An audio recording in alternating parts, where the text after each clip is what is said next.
صاحبان خواب تلے بیٹھی بلقیس قمر سبزواری. صاحبان خواب تلے بیٹھی بلقیس قمر سبزواری.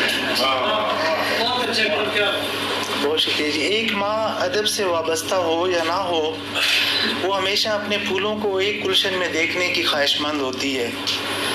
بلقیس قمر سبزواری نے اس کتاب میں درج اپنے پہلے اور دوسرے انتصاب میں اپنے سبھی پھولوں کو ایک جگہ اکٹھا کر دیا ہے. شعور کا سفر انسان کے بنائے ہوئے وقت کے پیمانوں کے مطابق نہیں چلتا. کبھی تو عمر نو بھی شعور و آگہی کے لیے کافی نہیں ہوتی، اور کبھی صدیوں کا سفر بھی لمحوں میں سمٹ آتا ہے. علامہ اقبال کا ایک شعر ہے کہ اپنے من میں ڈوب کر پا جا سراغ زندگی، تو اگر میرا نہیں بنتا تو نہ بن، اپنا تو بن.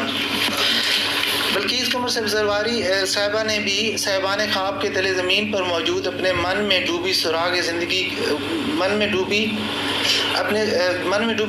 زندگی کی متلاشی ہیں، اور ان نے صبر، تمنا، احساس، کرب، وفا، محبت، شعور ذات و حیات و کائنات اور آگے جیسے احساسات و جذبات صاحبان خواب میں بہت نفاست سے اشعار کے مصروں میں ڈھالے ہیں.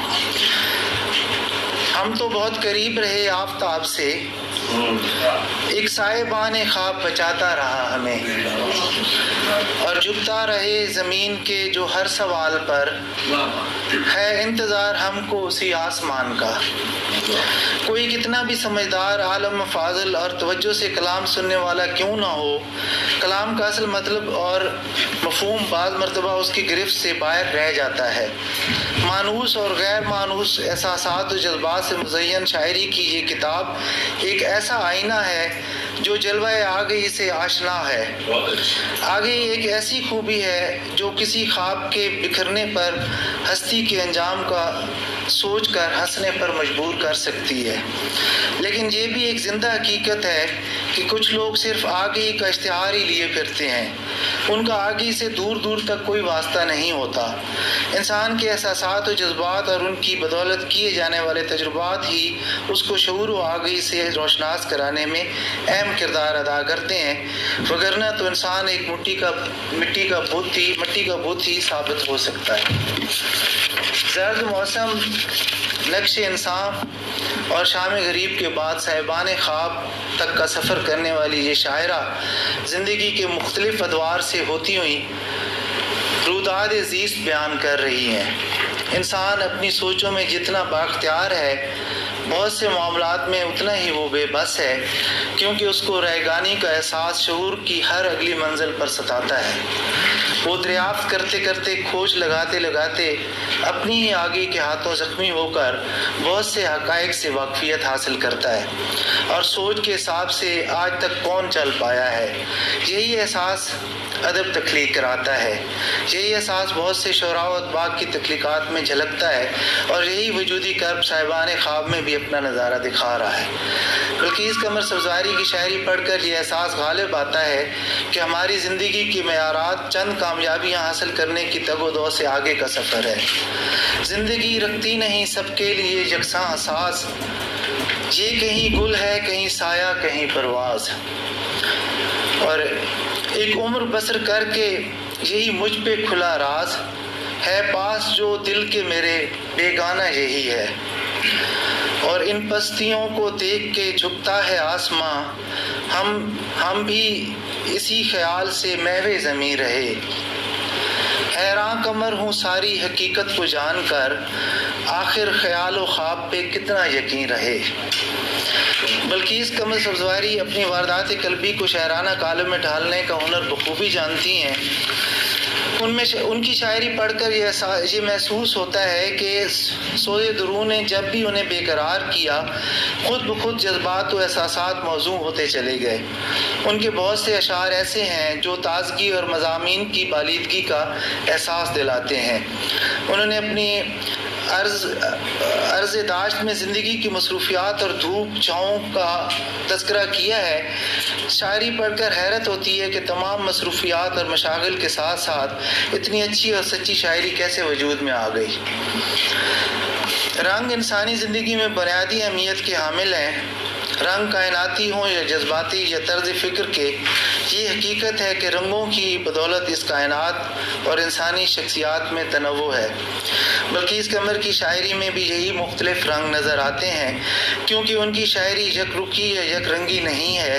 صاحبان خواب بہت سی کیفیات کا مرکب ہے اور عنوان کتاب کلام کتاب کی دلالت کرتا ہے، جو زندگی اور اس سے جڑی محرومیوں، حاصل و لاحاصل، تگ و دو اور امید و ناامیدی کے مسائل اور خواب اور حقیقت کے درمیان کشمکش کا بیان لیے ہوئے ہے۔ بلقیس قمر سزگاری نے اپنی واردات قلبی کو شاعرانہ قالب ڈھالنے میں سوز درو نے جب بھی انہیں بیقرار کیا، خود بخود جذبات و احساس۔ بلقیس قمر سزگاری نے اپنی واردات قلبی کو شاعرانہ قالب ڈھالنے میں سوز درو نے جب بھی انہیں بیقرار کیا، خود بخود جذبات و احساسات موزوں ہوتے چلے گئے۔ بدلا ہے ہر ایک دور میں انسان کا سراپا، دنیا میں تغیر کی فضا دیکھ رہے ہیں۔ محرومی ہستی کا کریں تذکرہ ہم کیا، بکھری ہوئی ہم دل پہ دعا دیکھ رہے ہیں۔ ایک شور سا برپا ہے بعنوان ترقی، ہر خواب میں ایک خواب نیا دیکھ رہے ہیں۔ بلقیس قمر صاحبہ کے ہاں فکر و فلسفہ کی جگہ حواس، محسوسات اور جذبات کی شاعری ہے۔ انہوں نے زندگی اور اس کی حقیقتوں کو بہت قریب سے دیکھا اور سمجھا ہے اور اپنے اشعار میں بیان کر دیا ہے۔ ان کی شاعری میں بیک وقت اندرونی و بیرونی منظر کشی موجود ہے۔ انہوں نے تجربات کے اظہار کے لیے موضوع کی مناسبت سے الفاظ کے انتخاب میں بھی فنکارانہ شعور کا مظاہرہ کیا ہے۔ معنی کی جہات متعارف کرنے کی پرکاری اور مرصع سازی، تشبیہات اور تلمیحات کے بے دریغ استعمال، پیچیدگیوں اور قاری کو کشمکش میں ڈالنے والی تراکیب کے استعمال اور بہت زیادہ تیداری سے اجتناب برتا ہے، اور اپنے شعری اسلوب میں قاری کو ڈبکیاں لگانے پر مجبور نہیں کیا، بلکہ انہوں نے حتی الامکان سادہ اور عام فہم بیانیوں کو اپناتے ہوئے قاری تک اپنے احساسات و جذبات پہنچانے کی کوشش کی ہے۔ پھول، خوشبو اور گلشن، وقت، حقیقت، دھوپ چھاؤں، تمازت، سحر، شام، دن، رات، شعلے، شرارے، ظلم، ذرا، احساس، عشق، قلب، ایمان، ایقان اور پہچان، آنگن، زمین و آسمان، طوفان، محبت، زندگی، سفر اور منزل، خواب، تعبیر اور تقدیر ان کی شاعری میں کثرت سے استعمال ہونے والے استعارات ہیں۔ وہ نہ صرف زندگی کے بہت سے حقائق، دکھ سکھ اور تجربات و مشاہدات اپنے قاری تک پہنچانے میں کامیاب ہوئی ہیں، بلکہ انہوں نے اپنے عصر میں ہونے والے انسان کے ساتھ اتصال پر نہایت شائستگی سے مزاحمت بھی کی ہے۔